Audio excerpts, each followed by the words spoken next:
आणि बुलेटिनच्या सुरुवातीला रत्नागिरीतून एक महत्त्वाची बातमी हाती येते। नितेश राणे यांनी उपअभियंत्यावरती जी चिखलफेक केलेली होती, त्यांना खांबाला बांधून जी शिवीगाळ केली होती, त्या प्रकरणी आता नितेश राणे यांना अटक करण्यासाठी पोलीस पोहोचलेले आहेत अशी माहिती मिळते। आज सकाळी हा सगळा प्रकार घडलेला होता।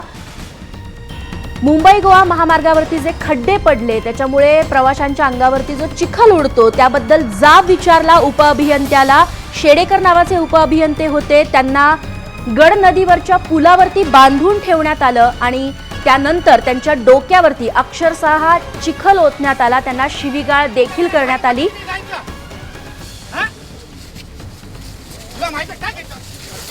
दिनेश केळुसकर आमचे प्रतिनिधी आपल्यासोबत आहेत। दिनेश, पोलीस नितेश राणेंना अटक करण्यासाठी पोहोचलेत असं कळतंय, काय तपशील तुमच्याकडे?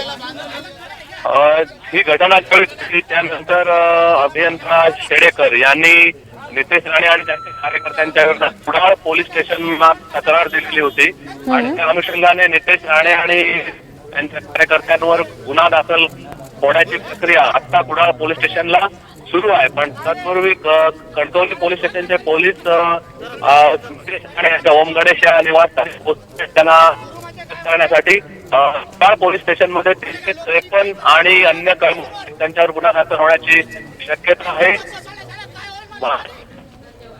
त्यांनाही पोलिसांनी अटक केलेली आहे आणि या सगळ्या पोलीस बंदोबस्त वाढवलेला आहे।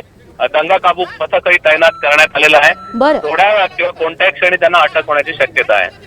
निश्चित। दिनेश, तुम्ही तिथल्या घडामोडींवरती लक्ष ठेवून राहा। तुर्तास धन्यवाद तुम्ही दिलेल्या या सगळ्या माहितीबद्दल। आणि नितेश राणे